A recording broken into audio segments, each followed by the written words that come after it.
So, we are currently doing this series on rest, a very important series that I think is very important for the context in which we live.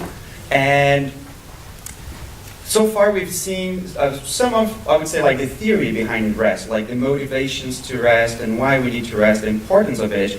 And today we hope to get a little more practical about it so you can start figuring out how it should look like in your life. We sold all the books, so this series is based on a book by Adam Mabry, one of the Nation pastors. He preaches in Boston, and we sold out, so it means that the book must be good, so I would recommend you go after it, because you can find it on Amazon.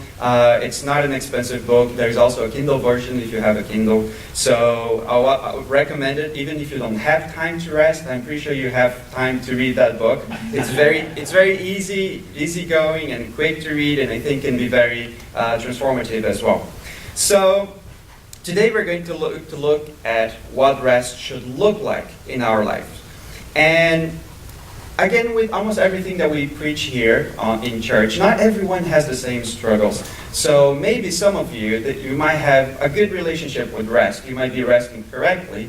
But chances are that in the city where we live, you might have an unacknowledged problem with rest. You might not be resting correctly or biblically and not know it. So not only this, I hope, will give you some guidance in how to rest, but also help you examine yourself whether you're falling prey to the issues that come with not resting properly.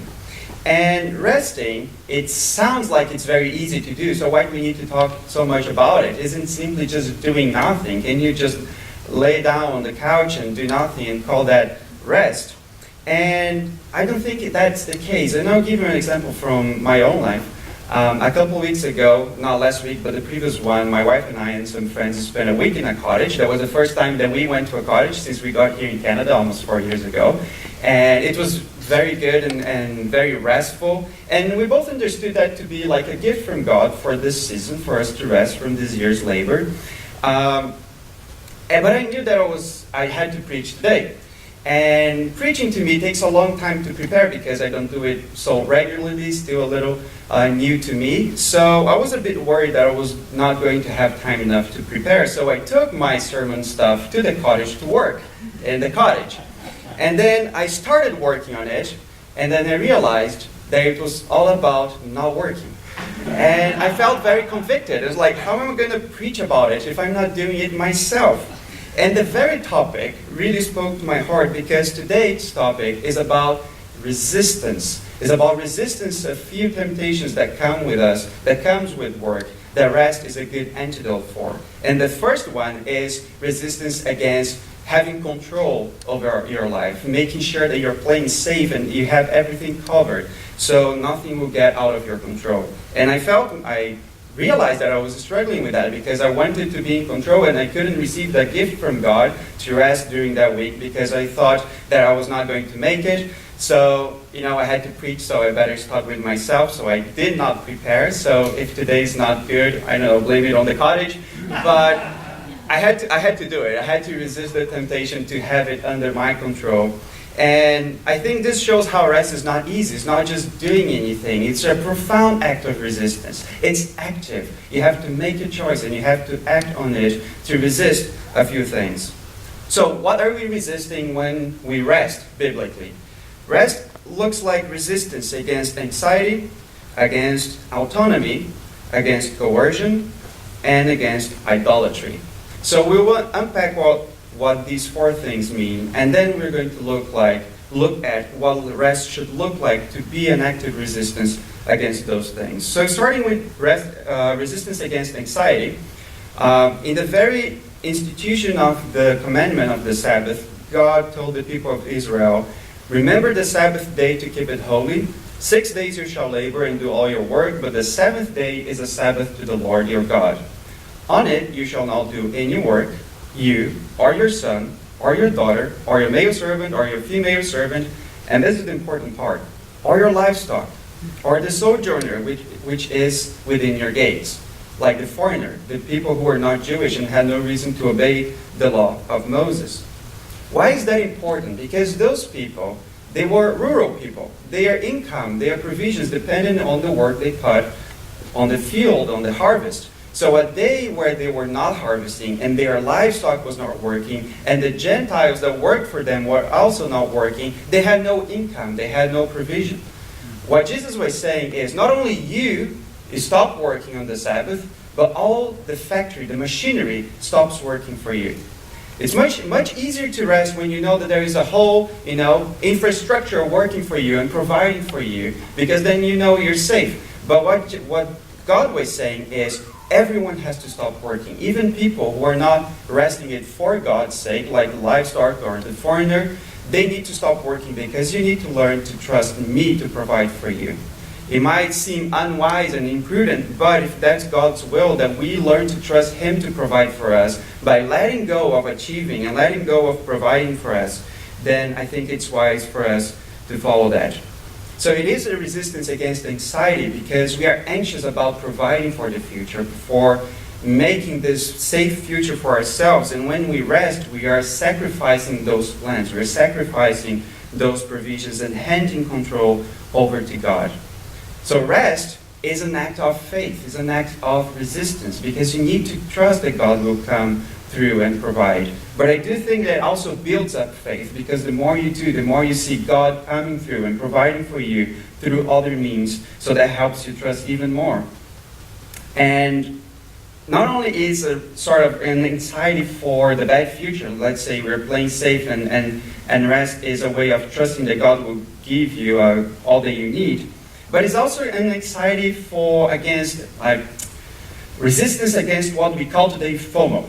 It's a word, unfortunately, and it means fear of missing out. It's that anxiety that something fun is happening and I'm not there. Someone is sharing something that I need to comment or like. Something is happening that I need to be in touch, that I need to be aware, that I need to be part of. And with social media and internet and smartphones, this is something very real today. We want to be connected because we want to make sure that we are there when it happens. But when we rest and we disconnect and we turn our minds over to God, we are letting go of that anxiety of trying to be a part of everything. And we can do that in God because we know that if we miss out something by following His commands, maybe that thing that we miss out was never part of His plans for us in the first place. If we trust Him enough to rest, we will trust that we'll never miss out on His will. That's the most important thing in life, is to do His will and to follow His will. And this is something that we will never miss out. So we don't need to be anxious to be everywhere and do everything. Just remember that Jesus Himself said in Matthew 6:27, which of you by being anxious can add a single hour to his span of life? So not only is sort of a rebellion against God's will for us to rest, but it is also very foolish because most of our anxiety and our worrying doesn't add anything to us, doesn't do anything for us, doesn't solve any of our problems. So rest looks like resisting those things, looks like having peace in God that we will have everything that we truly need. Rest is also resistance against autonomy. And this is something that is not new. It might be a little worse today with some philosophies running around, but it's something that has always been with humankind. One of the first stories of the Bible is the Tower of Babel, and in Genesis 11:4 we read, "Then they said, 'Come, let us build ourselves a city and a tower with its top in the heavens, and let us make a name for ourselves, lest we be dispersed over the earth, over the face of the whole earth.'" They used work and that cooperation and that effort and their technique and all of that to make a name for themselves. So what does that mean? What does it mean to use work to make a name for ourselves? First of all, it means building a fame for you, building reputation. So people will think certain things when they hear your name. So your name will be associated with achievement, with success, with excellence. And this is something that we all work very hard to, or a lot of us do. You can see this very easily in television. You might have watched the show Suits. It's filmed here in Toronto, and the whole show is about how nice it must be to be as successful as those people. And you see, like from the very beginning of the series, the guy wanted to go home by 7 p.m. after like his work shift, and his boss was like, "No, we are the best firm. You have to work until 11 p.m." It's like, wow, wow, these guys are really good. So like we sort of associate that sort of working very hard with being very good and being an achiever and being very successful and excellent at what you do. And we still do this. We still work so people will think of us, wow, that's a good professional, that's a good lawyer, that's a good engineer, that's an excellent person. When we rest and we embrace God's Sabbath, we are sacrificing that reputation that could be ours. We are sacrificing that honor that could be ours, that fame that could be ours, and maybe it could. Maybe you would get there, and you would be like those suits guy and wear those amazing suits, and people will be like, wow, I wish I had that guy's life. But you're sacrificing that reputation if you are to follow God's command. It means to be left behind in your company's promotion. Maybe people who got in the company after you will be promoted first, and people will gossip and say, look at that guy being left behind. But maybe that's the price to pay to follow God and to prioritize Him first. So it is a resistance against building a name and building fame, and also resistance against building a name in the sense of building your own identity and defining who you are. We are full of messages of you do you and be the most you can be, even though it doesn't make a lot of sense. But like, try to define yourself, find out who you are, be different from everyone else, be authentic, be genuine. And we have this pressure of being different, and we use work to express ourselves and truly define ourselves. As it has been said here, I think last week by Sheila, one of the first things that we ask someone is, what do you do? Because we use that to define people, and we use that to define ourselves.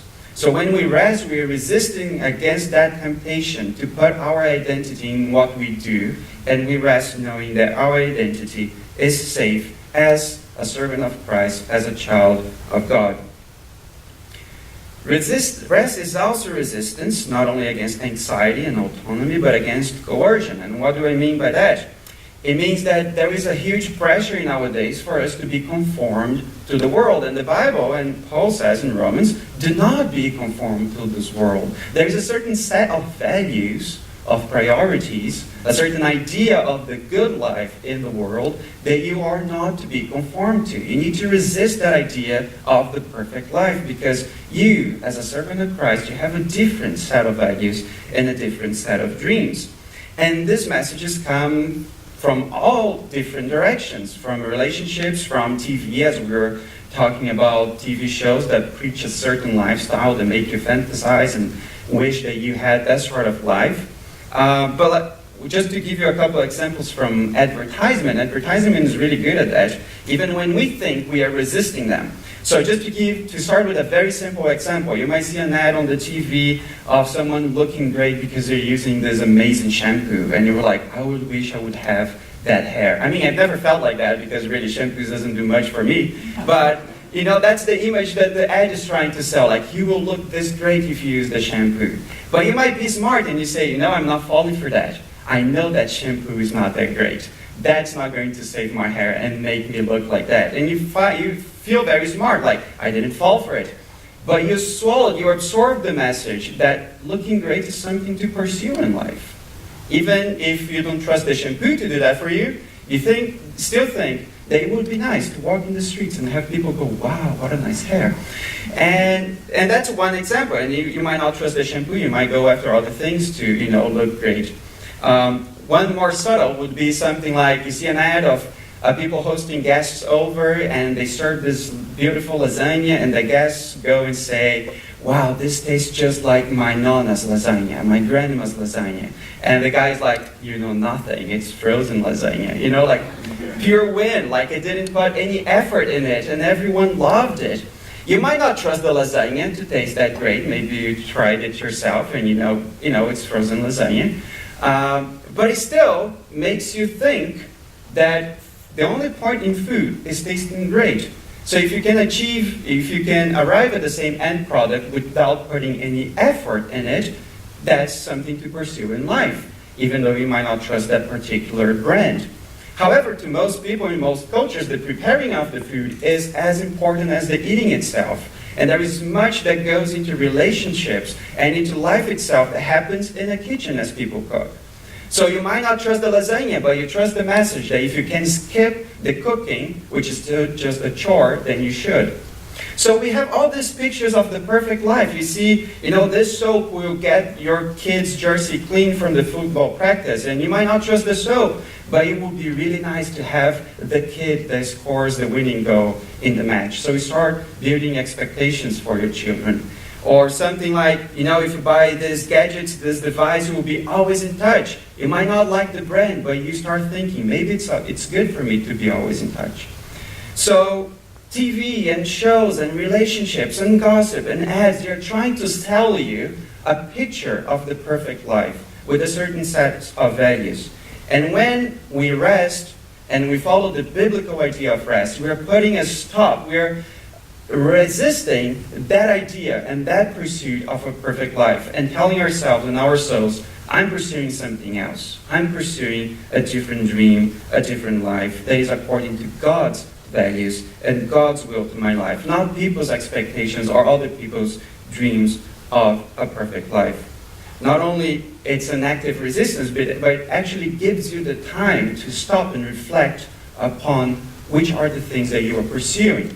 If you stop and rest and you take a time off working from those pursuits, you can actually reflect and take a moment and think, are those things really worth pursuing? Is it really the good life that I'm looking for?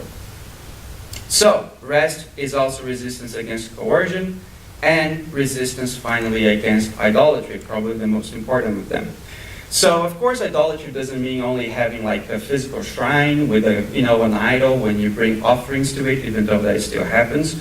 It is anything that an idol is anything that replaces God in your life. Just to give you an example how this is a biblical metaphor, in Ephesians 5:5, Paul says, you may be sure of this, everyone who is sexually immoral or impure or who is covetous, or some translations say greedy, and then Paul adds, that is, an idolater has no inheritance in the kingdom of Christ and God.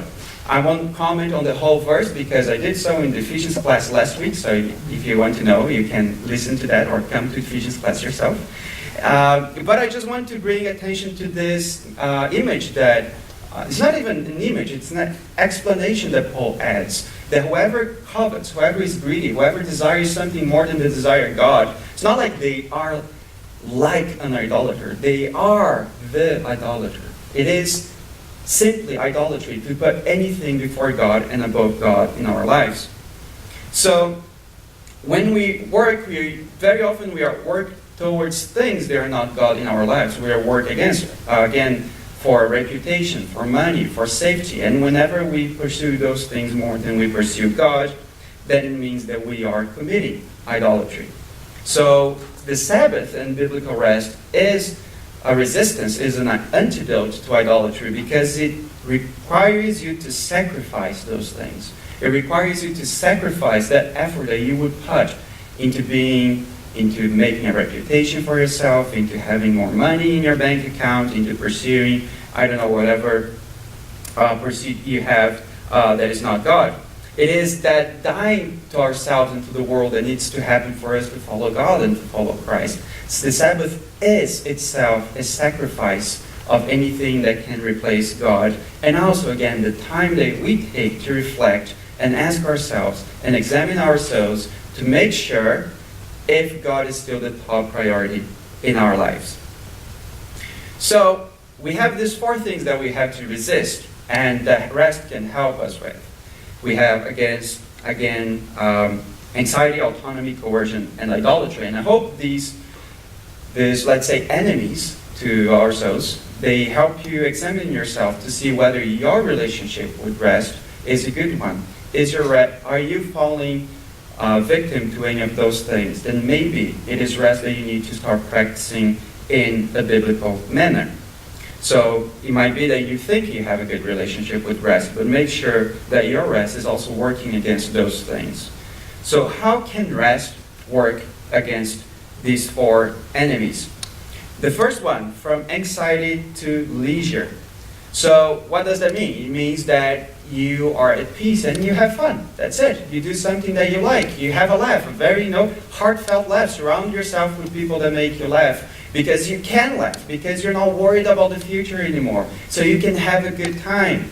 In Ecclesiastes, the author of Ecclesiastes said, I saw this guy working under the sun, and there was no end to his toil. And he asked himself, why am I working so much? Why do I deny myself pleasure?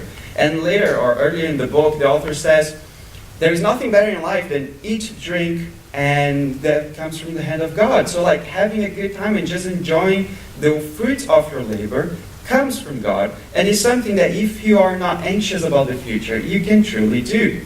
Now, I need to bring a warning sign here, and I hope everyone sees the sign, and if you are sleeping, you pay attention to this, because this is really important. What I'm telling you to do is to resist anxiety by having fun and doing something good and eating well and having a laugh. However, those things can work also as a sedative, as something that you take to forget about your problems and about life, something that you do to cope with the problems because you cannot reach rest by resting in God. I know that from experience. When I was in college, there was some periods of college that was really tough for me, and once or twice a week I would spend like the night just playing online games, because that would engage my mind so much that I couldn't think about my growing list of concerns with school. And that didn't come from a place of rest, like, oh, I know everything's under control, so I'm going to enjoy my night playing games. It was more like, I can't cope with this. I need to take my mind off this and do something else. This is not the reason behind every binge watching of Netflix, but a lot of it. Because we want to be engaged, we want to be immersed in something else when we cannot cope with life. So out from the outside, it might look the same. Two people binge watching Netflix, two people having fun, going to the movies, playing games, reading a book, whatever is fun and restful for you. But one of them might be doing it to cope with life because they cannot bear to think about life, and the other one from a place of rest, knowing that they can take the time off because God is in control. So by all means, I do hope that you will find moments of rest to do those fun things and to eat well, because it comes from the hand of God, but that you do it from a place of peace. That first, you have rest in God from your anxieties, and from a place of knowing that the future is in His hands, you can have peace to do something fun and do something just nice and entertaining. It was very fitting that we just read Augustine's prayer that ends with, our God, our hearts are restless until they rest in you, O Lord. So make sure, or be certain, that those binge watching and those entertainments will not solve your problems and will not take the anxiety away. Your anxiety can only be taken away by God. But once you find rest in Him, then you are in a good and proper position to enjoy those good things in life. So I hope that you will find excited by having a good time coming from a place of peace. And how do we resist autonomy then? We resist autonomy with liturgy. And why liturgy? What does it have anything to do with autonomy? Well, liturgy is something that you do, like something, I would say almost traditional, something that you do that you repeat often, rhythmically, to certain things. We are all very liturgical people. Like the church service is a liturgy. Your life is a liturgy. There is some rituals that you do every morning, that you do every night. We are all liturgical beings.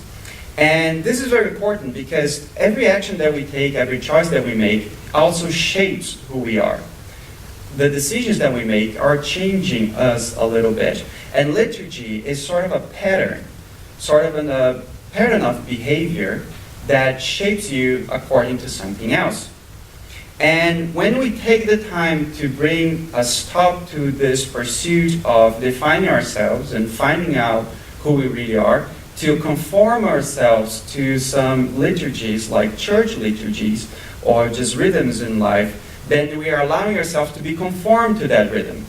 So just to give an example, something that can be very useful or very transformative in life is to observe some church yearly traditions like the Advent and the Lent, and make sure that you put a stop to the pursuits that you are having to define yourself, and you allow yourself to be defined by the Church of God, of which you are part of, which you are a member. Liturgies are rhythmic, they are repetitions, and this is something that, and to be liturgical, it's something that God intended the Sabbath to be. He commanded the Sabbath to be something weekly, but there's also something that would happen every year, something that would happen every 7 years, because those rhythms are important for our lives, to give us a sense of time and to give also to conform ourselves to something else. So what I want to say with that is that rest should be rhythmic in your life as well.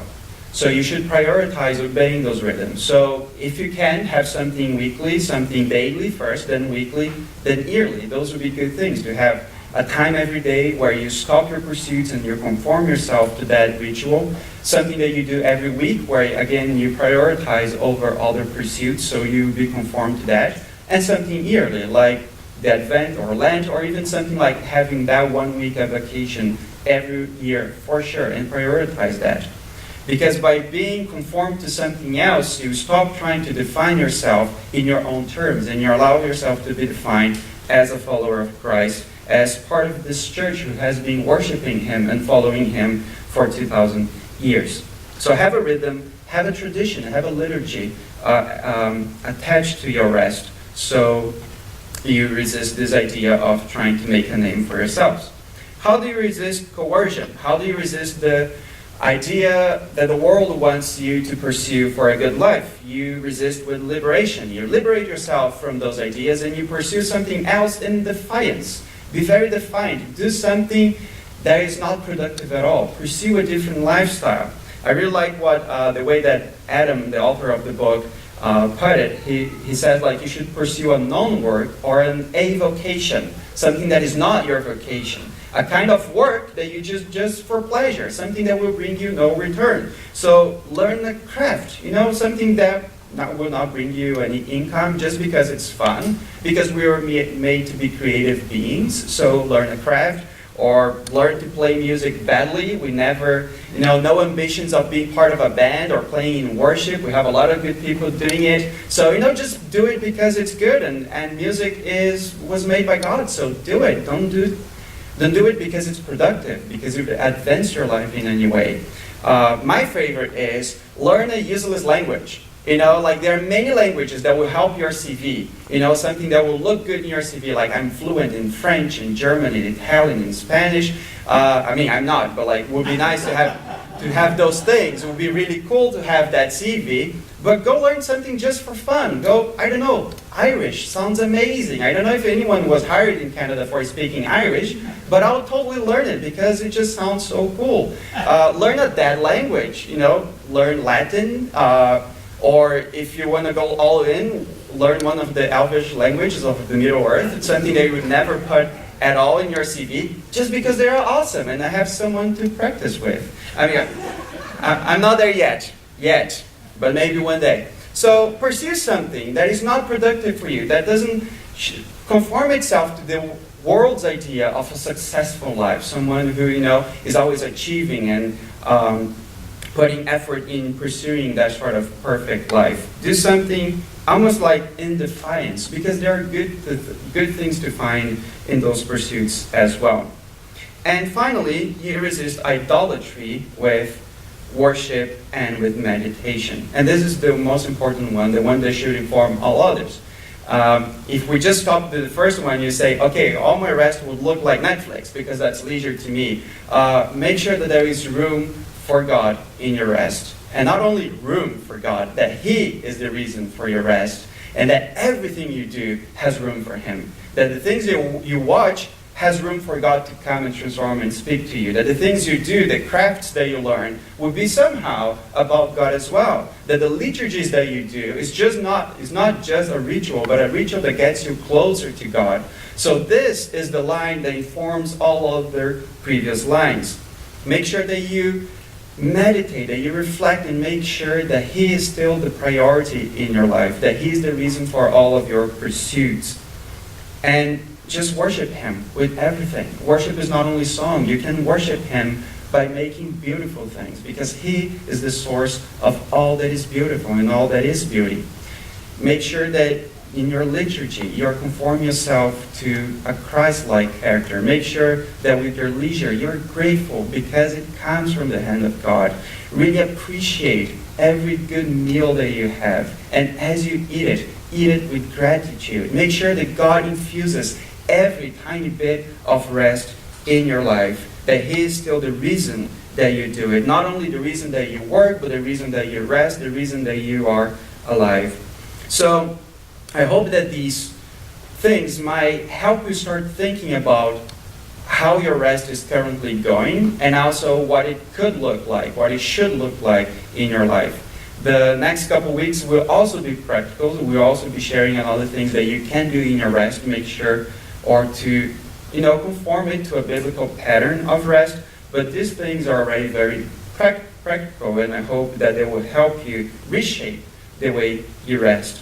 So I do invite, if you're not a Christian, if you wouldn't say that you follow Christ, to respond to this by finding your rest in Him. He's the God who, as a man, came to earth and told us to come to Him, all who labor and are heavy laden, and now I will give you rest. So there is no formula to a perfect rest. These are things that we conform in response to everything that God has given us. Because He has given us rest by dying for us, by putting an end to all this pursuit, by trying to earn God's salvation. He did all that was necessary for us to be saved, for us to have fulfilled lives at the cross when He died for us. So that's why He can come to you and say, stop working, you who are tired and weary and heavy laden, because I can give you rest, because I've done the work.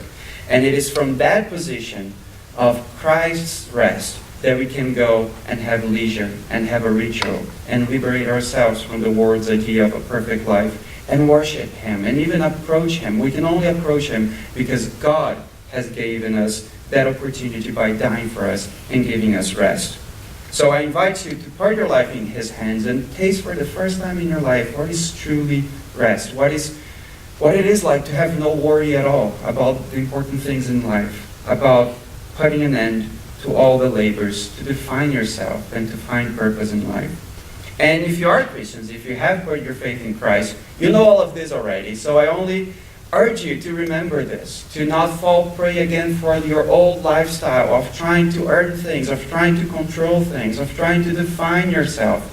Make sure that you are living accordingly to the things that you believe. You know that God died for you so that you could have rest. So enjoy it. Enjoy your rest with gratitude, with trust in Him, and above all, worshiping Him and meditating in Him and on His Word. Amen? So let's pray.